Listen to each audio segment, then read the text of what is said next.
Talent is equally distributed, opportunity is not. These wise words came from one of our panelists, and it focuses our attention on the increasing recognition of historical entrenched inequities and bias towards underrepresented groups in our society. VMSG decided to convene 3 panels to respond more overtly to this problem.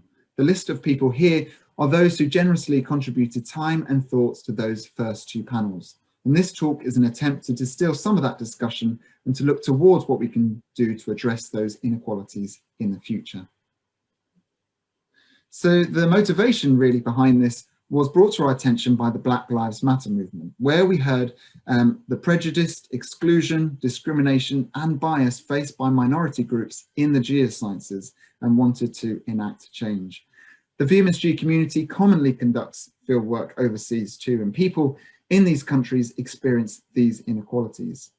And the geoscience in the UK is particularly underrepresented. In this figure, you can see from Dowie et al. In 2020, young, Black, Asian, minority ethnic groups make up 18% of those in the UK. They make up 24% of the undergraduate population, yet this is not reflected in the geosciences, where only 10% of our community is Black, Asian, or minority ethnic. And because the geosciences is so underrepresented, it makes it hard to understand the potential issues that occur with discrimination, bias, and exclusion. So we need to listen to lived experiences and learn what has worked in the past to improve these inequalities. And this is what we aim to achieve with the VMSG as we came together to convene these 3 panels, each with a different focus. The first was on historical inequalities. Panel 2 was looking at the evidence for change from role models to champions, and 3 was looking at the actions that we can take. And although we're not a diverse community as we should be, we effectively recognise that change will not happen without those in the majority doing the work towards that end. Other things that we did to ensure that we took as wide a range of views as possible is during these meetings, we just provided opportunities to feed in during, before and after. And then we used all of this to compile a list of tangible actions and discuss these further during panel 3. So really what we're going to do is show you some distilled clips from these panels. But the first of these was to discuss historical inequalities. And the key finding here, as you'll see Jasmine and Elisa discussing, is that the historical generation of knowledge is still manifest in global inequalities to this day. And you'll hear Richie discussing some of the solutions that can be done in order to work in a more equitable way and to ensure progress. So first, there has been a description of how fieldwork sciences are interrelated with colonial expansion, especially because fieldwork sciences needed colonialism to expand the exploration to the entire world. Fieldwork sciences like geology, but also the natural sciences, need the whole world to make theory, and also to explore and compare different regions. And so it went hand in hand with colonial expansion. On the other hand, imperialism was also shaped by the development of fieldwork sciences, because they were tools to identify resources to be exploited elsewhere in the world. So essentially, I'm going to just end with that. Essentially, the colonial systems imposed and sustained put many barriers in place for non-white people to recover at the same pace as their white counterparts, which were in place before the eruption, but the eruption itself exacerbated. So when researching disasters, I believe it's important to acknowledge all possible reasons why some were impacted more greatly than others, because these could be oppressions that maybe we have not fully considered before. Delabesh had inherited estates in Jamaica from his father, so exactly the same kind of situation that we just heard about from Jasmine. And I'm not sure that the founding of BGS is a coincidental date. It comes just after the abolition of slavery, and it seems from what I've read that it was because Delabesh was having problems with the income from his Jamaican estates that he asked for a salary to carry out geological mapping work.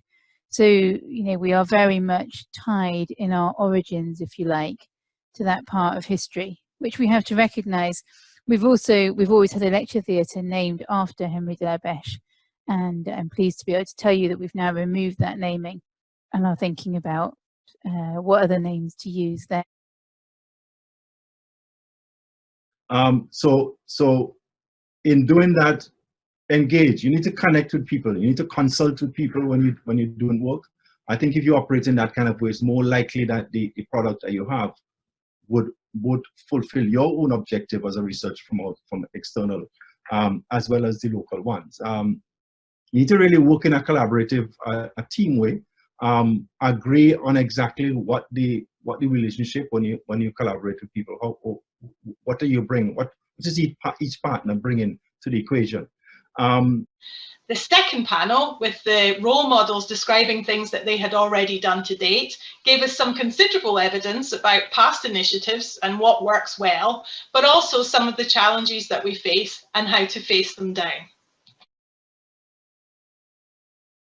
You know, like this article captures, you know, universities are monolithically white places. I think it's hard to disagree with that. You know, there's systemic problems, although random Twitter trolls tell me it's all fine and Einstein was okay, is what they tell me.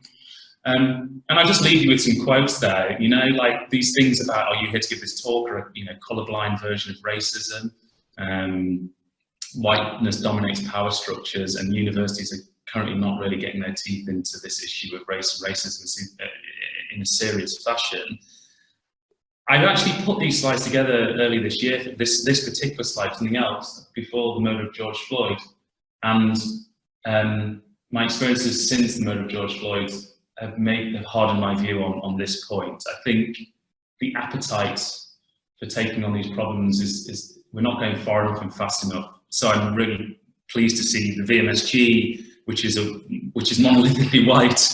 I think, as Jenny said at the start almost, the fact that a white-dominated society are trying to do something to tackle this in a serious way is hugely encouraging.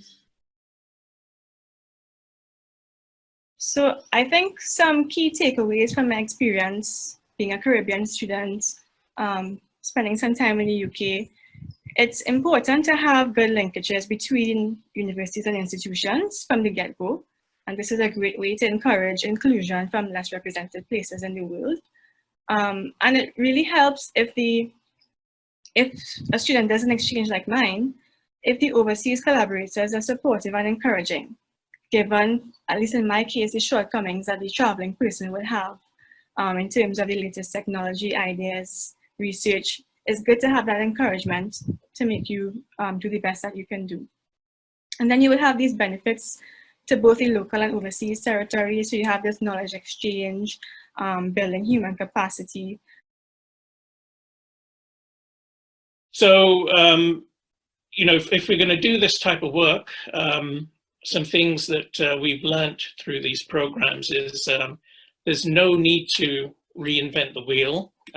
There's lots of research that has been done on what are the best practices and what are the keys to trying to increase diversity through the involvement of underrepresented groups. There's a huge literature out there. The third panel was all about the actions that we had created, and both Sally and Sam from the VMSG Committee were able to tell us more about things that we had done to date and where we are as an honest assessment. And then we were able to talk to Joe O'Leary about some of the outward-looking actions that we might need to take. Probably where we've got to in this is to the evolving stage. We've got to level 4. And so what we don't have and what we need to work on now is having this clear, sustained cultural change, something that we can actually see and something that's visible as to how we represent the sort of the diverse membership of our community.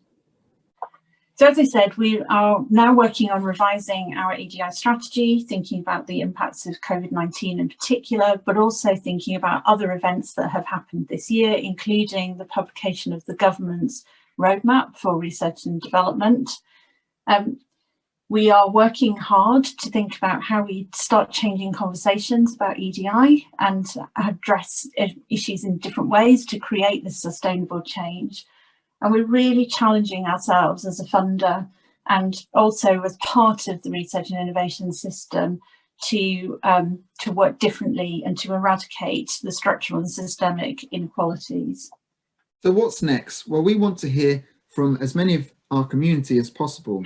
If you can, fill in the survey and help us improve the inequalities in the VMSG community in the future. That will be posted in the chat now. We want to, as an external priority, want to focus on improving the way we lobby for changes in institutions and organisations. And we also want to implement the internal actions that we also all decide together, along with our new EDI officer. Thanks for your attention.